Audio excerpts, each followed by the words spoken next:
All right, next steps here. So I'm just gonna go back to the operations menu. It's good to save here periodically, if you haven't done that in a while. I'm saving mine to my thumb drive, and that would be a fine place to go.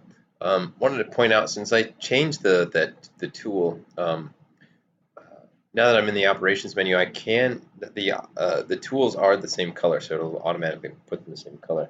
And if you want to like reorganize how your tools go, you could highlight the tool path, and then you can use the red arrows up here to move it up and down. And then say, like, since I have these are the same tool and like they are in the same kind of group, I could move this whole thing up so that they're in with that group as well. So that's not seems to be not working. So and the reason is because I can just once the two same tools are next to each other, I can just use the arrow to just move that one tool path down. If you have different say tools, then you'd use select the whole group. So there's that. So going back to machining, next thing I want to do is cut out the holes, and I'm going to do the little ones one way, and I'm going to do the bigger ones a different way. So we'll start off with these little guys first. So I'm going to go select the tool, make sure I have the right tool for this. I'm going to use the 5mm flat, and so I double click, and then just to compare, yeah, that's going to work, and then press enter to accept, and I'm going to pocket these out. So I'm going to do pocketing toolpath. Auto Z is good. For general, I'm going to use the spiral one because that'll just kind of it'll wind its way down to the bottom. Levels and cuts. Since I'm using a 5mm, I'm going to use a 2.5 max depth per cut. Machine data, that's all fine. That's all fine. And then I'm going to select these guys.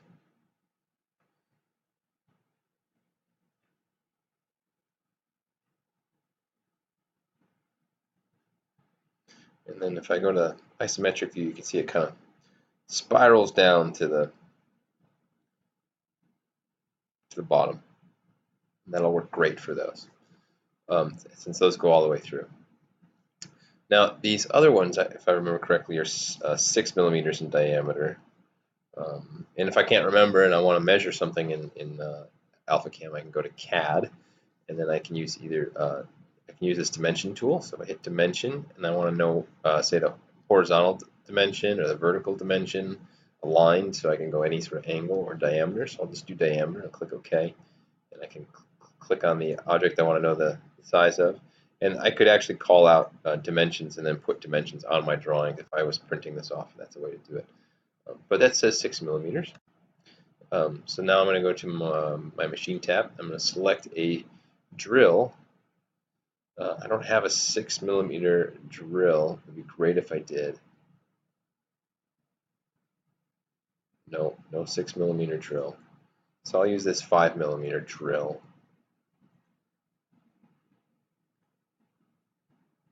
Just to compare.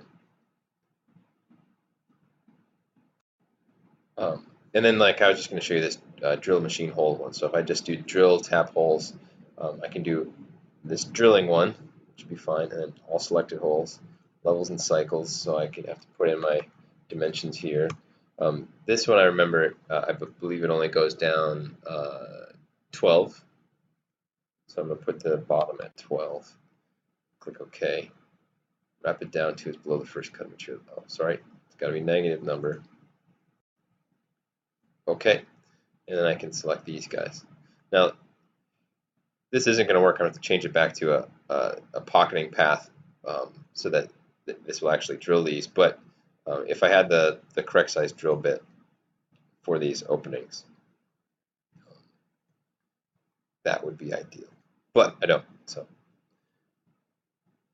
see, it's giving me a warning. The tool and the hole diameter are different, so it's only going to drill a straight hole. So, and I'll show you that in the simulation here. Speed through those. It happened really fast there at the end. So I'm going to do single step at a time.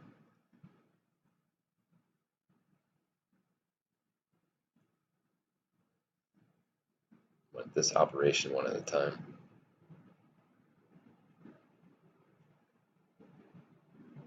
So it'll stop operation by operation. So I can go to the next one.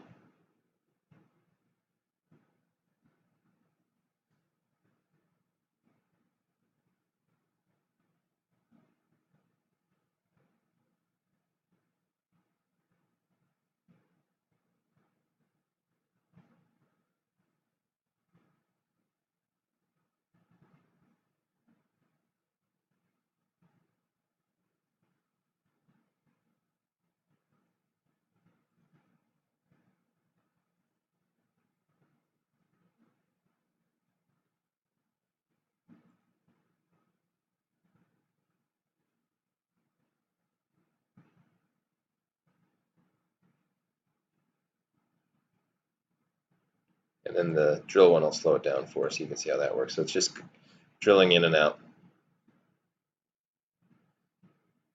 So this would be great if I actually had the right size bit for that diameter hole, but I don't. I'm going to change back to a pocketing path. So I'm going to go over here to my, well, stop this because I don't want to crash.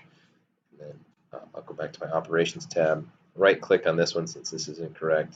So I right click on the path itself, delete, and then go back to select a tool, and I'll do the 5mm flat is the one that I want.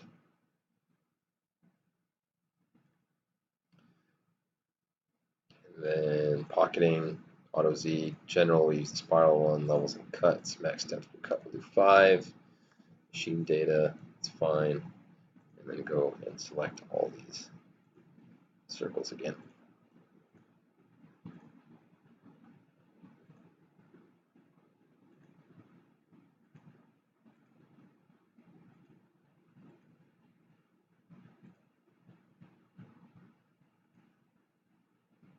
Tool side must not be on center. Must have something here that's got the tool path on the center.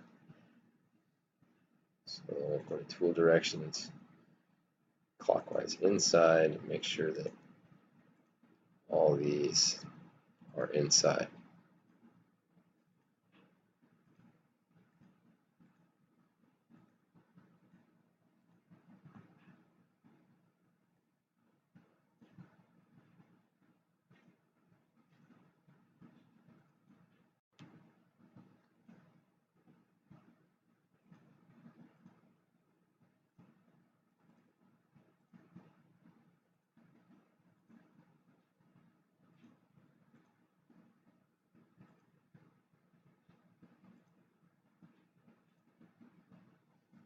Cool. All right.